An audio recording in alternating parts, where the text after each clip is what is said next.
My name is Jordan, and I am a 32, soon to be 33-year-old man, and I love toys. Normally on this channel I talk a lot about different technology-related toys. This is sort of another one of those. It's been a little while since I've talked about anything quadcopter related, but recently I saw a friend flying a quadcopter on video and it sort of rekindled my interest. So I did some research, I did some looking around online, and I stumbled upon this guy. This is the Syma X11 Hornet quadcopter. Very, very simple, not a whole lot to it. Little teeny tiny copter. Of course it's a quadcopter, so it has 4 propellers. It comes with this blade guard on it. When I bought it, it was actually red. There's a little story behind that, and it involves yesterday. Yeah, this is the previous body of the device. The wind was kicking up and it kind of threw me into the side of the house, and so it snapped right about here. But fortunately, it is user-friendly enough I was able to take it apart. If you look at the bottom of the device here, it's got a bunch of screws, little teeny tiny screws, and about a dozen of them, but took them all off, took all the propellers off, took everything apart, put it all back together in a new body, and it did eventually work. Now, additionally, with this device, you do get the remote controller. This is, from what I understand, not what you would consider a standard hobby grade, but it's pretty decent for an entry-level controller. Not all of the buttons actually do anything, and actually I'm not even sure what these buttons do. Forward and back, left and right over here help set the trim for the quadcopter, the trim going forward, the trim going back, the trim drifting left and right. I know there are technical terms for all of those. I do not know them offhand.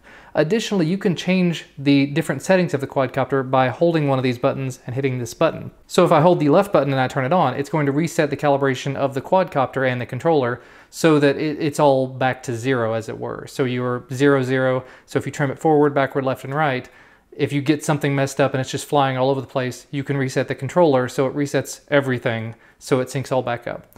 And then if you want to recalibrate the quadcopter to go along with it, you just hold both sticks to the lower right-hand side and it'll recalibrate for you. The other turn on mode that I've seen so far is you hold the right button and you turn it on and it changes the mode that you fly in. By default, up and down gives you throttle over here, left and right will turn you left and right in the air like this. Up and down over here will bank you forward and back. I think they call that pitch. And then left and right here will do left and right. I think that's called roll. I'm not sure about all these things. I'm new to all this. But yeah, that's the default way of doing it. If you hold this button combination, like I said, this one becomes throttle like it was before, but this left and right turns into the roll, so throws you left and right. And this side turns into, you've got front and back the same as you did before, so it throws the quadcopter forward and back. And then left and right will actually make it turn in the air. So basically you can control a lot of it one-handed at that point. You just control the throttle on this side, and then doing forward and left or right will make you zoom into the air in that direction, whichever way you want to go. So I flew like that for the first few days until I decided that most other quadcopters are going to be the standard way of speed, turn, and then forward, back, left, and right. So I adjusted back, and I've been pretty pleased with it so far that way as well. Additionally, in the package you do end up getting a battery. It's 200 milliamp hour battery, as well as a USB charging cable. This is just a standard cable from what I understand. You plug this into it. I ended up picking up a 4-in-1 charging adapter so I can charge 4 batteries at once, because this battery is not the best. 200 milliamp hour, you get about 6 minutes, maybe 6.5 minute flights. So that's if you take off all of the additional, meaning if you take off the prop guards and everything. Now, as you might be able to tell, you probably can tell from the coloration here, I've been in the grass an awful lot with this, and these are new propellers because I'm new to this. I crash quite a bit. So yeah, I leave the guards on most of the time because I don't really mind having short amount of flights. Additionally, I ended up going on eBay and I picked up a set of batteries.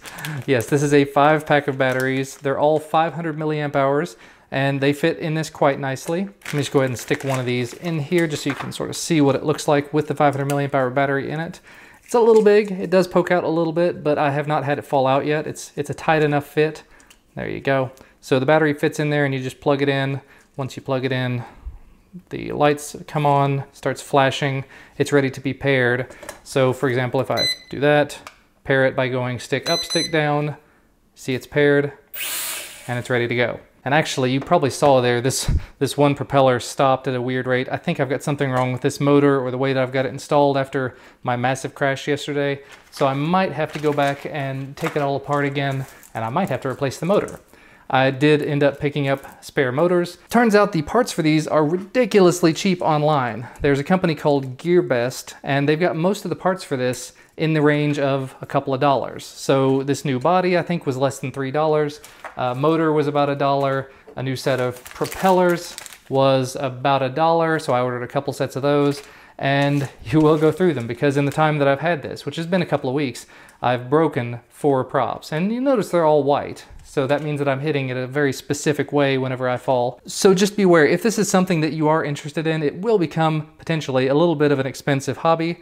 In my case, I paid, I think, $30 for this on Amazon, and then the additional parts have been about, let's see, the first order was about $8, and then I placed another order for another body just in case, another set of propellers. I think I might order another guard, because one of my buddies on Google+, Tony, mentioned that he had actually cut his prop guards to make him a little bit more autonomous, a little lighter weight, and just a little better looking. So I might cut one of these up and just see if I can have a better, more outdoor-friendly guard that will keep me safe and a little bit lighter. Now, as far as the actual flights with this, like I said, with the little teeny battery that comes in it, you get about 6.5 minutes of flight time. With the much larger 500 milliamp hour batteries, I'm seeing about 11-minute flight times.